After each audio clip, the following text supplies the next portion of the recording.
네, 오늘은 데살로니가전서 3장으로 말씀 전합니다.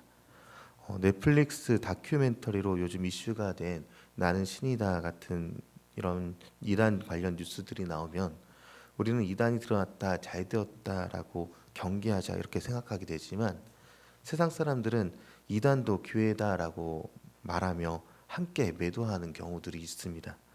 그러면서 많은 예수 믿는 사람들이 이런 매도되는 분위기 속에서 전도하기가 더 어려워져 가게 되고 일터와 속한 공동체에서 교회 다니는 사람임을 밝히는 것 자체를 두려워하게 되는 분위기가 되는 것을 보게 됩니다. 더 나아가서 너무 오랜 시간 소극적인 신앙인의 모습으로 지내다가 결국 교회를 떠나게 안 나오게 되는 그런 경우들을 발견하게 됩니다. 특히 지난 3년간에는 일터든 공공기관이든 교회에 나오는 것을 죄악시 여기는 이들이 많이 있었죠. 지금은 나아진 것처럼 보이기는 하지만 여전히 교회에 나가는 것에 대한 인식이 부정적으로 변해 있는 것은 사실입니다. 점점 교회를 안 나오는 것이 맞는 삶으로 여겨지는 이 시대에 무엇으로 위로를 받고 또 힘을 얻으며 신앙생활을 하고 계신가요? 구약의 엘리야가 바알과 아세라의 신관들과 전쟁을 벌인 적이 있었습니다.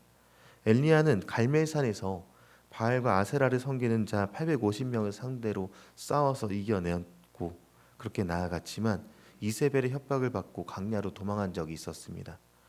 로덴나무 아래서 기도했던 이 엘리야는요 하나님께 호소합니다. 지금 이스라엘은 극도로 부패한 나머지 하나님을 섬기는 자가 아무도 없고 자기 혼자만 남았는데 그마저도 그 악한 자가 찾아서 죽이려 한다. 이렇게 하나님께 호소하고 있었던 것이죠. 그때 하나님께서는 엘리야를 위로하십니다. 그리고 엘리야는 하나님께 위로를 받았고요. 그 내용은 아직 바알에게 무릎 꿇지 아니한 성도 참 성도 7천 명을 남겨주셨다. 이런 내용을 말씀하셨고 엘리야는 분명 위로를 받았습니다. 그리고 오늘 본문에서도요. 데살로니가 전서를 쓰는 바울도 위로를 받았다라고 표현합니다. 바로 데살로니가 교회 교인들에 의해서 위로받았다는 것이죠. 바울과 실라가 예수님을 전하다가 데살로니가에서 박해를 받아서 도망을 했었습니다. 왕이신 예수님을 선포했는데 로마 황제에 대한 반역이라는 프레임이 씌워져서 그렇게 핍박을 당했던 것이죠.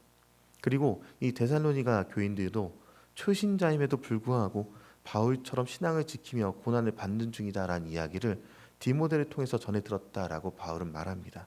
그리고 그로 인해서 기쁘다라고 표현을 하는 것이죠. 그리고 위로를 얻었다는 것입니다. 6절과 7절 내용인데요.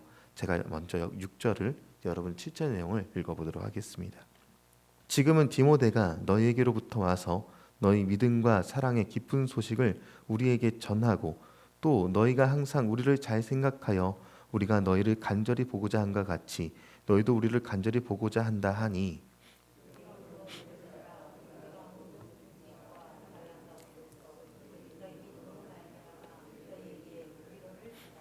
아멘.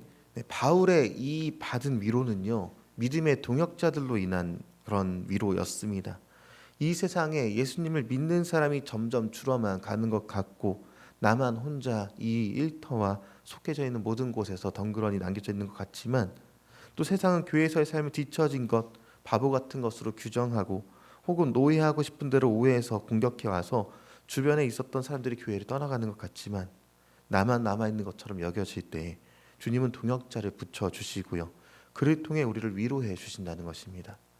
얼마 전 주일 오후 예배 때 인카운터 예배로 기억을 하는데요. 담임 목사님이 에즈베리 대학의 예배에 대한 소개를 해준 적이 있었죠. 그리고 그곳에 사람들이 모여 기도했다는 소문이었고 그 소문을 들은 많은 사람들은 또 저는 그리고 또 많은 교회 성도들은 위로를 받았습니다. 하나님께서 여전히 일하고 계신다는 것을 알게 된 사건이었기 때문에 그렇죠. 그러면서 우리는 감사했던 것입니다. 이렇듯 우리에게 보내주신 사람들을 통해서 주님은 위로를 주시고 주변의 여러 사건들을 통해서 계속해서 위로를 주십니다. 그리고 나서 그 다음입니다. 위로를 얻은 우리가 해야 할 일이 무엇일까라는 것이죠.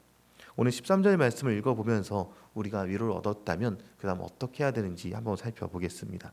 13절 말씀 함께 읽겠습니다. 시작.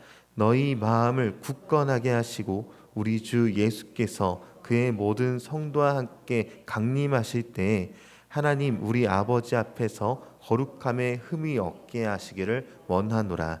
아멘. 바울은 위로받은 그대로 그 데살로니가 교인들을 위해서 하나님께 간구하고 있는 내용이 23절까지의 내용입니다.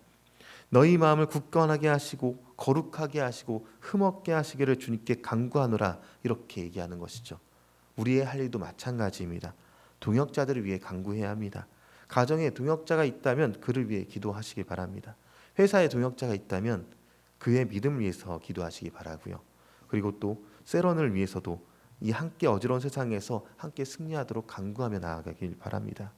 이제 예배가 마치고 돌아가시게 될 때 오늘만큼은 개인 기도도 하시지만 위로받은 여러분께서 믿음의 동역자들을 위해서 한 번 더 기도하시며 세상으로 또 일터로 돌아가시길 바랍니다.